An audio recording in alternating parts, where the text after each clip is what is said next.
بلوچستان اور خیبر پختونخوا کے حالیہ واقعات میں ایف سی کا کردار انتہائی اہم اور فیصلہ کن ہے۔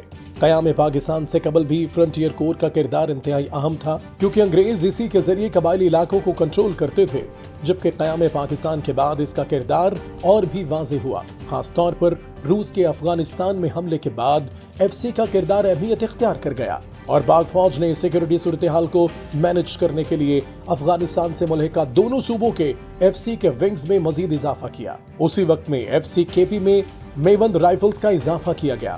یہ ونگ 1974 میں قائم ہوا، جس کا مقصد پاکستان کے قبائلی اور سرحدی علاقوں میں امن و امان برقرار رکھنا تھا۔ اگر اس کے نام کی بات کی جائے تو میوند رائفل کا نام میوند کے تاریخی معرکے سے لیا گیا ہے، جو 1880 میں دوسری انگلو افغان وار کے دوران افغانستان کے علاقے میوند میں ہوا تھا۔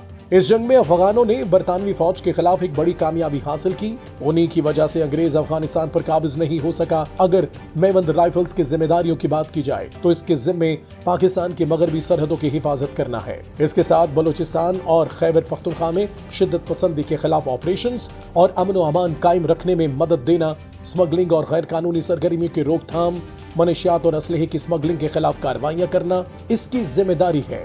اس کے علاوہ میوند رائفلز شہری تحفظ اور کسی بھی ہنگامی صورتحال میں مقامی آبادی کی مدد اور بحالی کے کاموں میں حصہ لیتے ہیں۔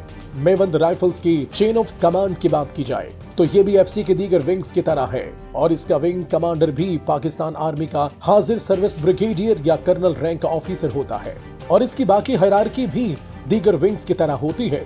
اگر ان کی کامیابیوں کی بات کریں تو میوند رائفلز نے ہمیشہ اپنے نام کی لاج رکھی ہے، اور جب بھی وطن کو ان کی ضرورت پڑتی ہے تو میوند رائفلز کے جوان پہلی صف میں کھڑے ہوتے ہیں، اور شدت پسندی کے خلاف جنگ میں بھی ان کا کلیدی کردار ہے۔ یہ ونگ پاکستان کے لیے سب سے زیادہ قربانیاں دینے والا ونگ ہے۔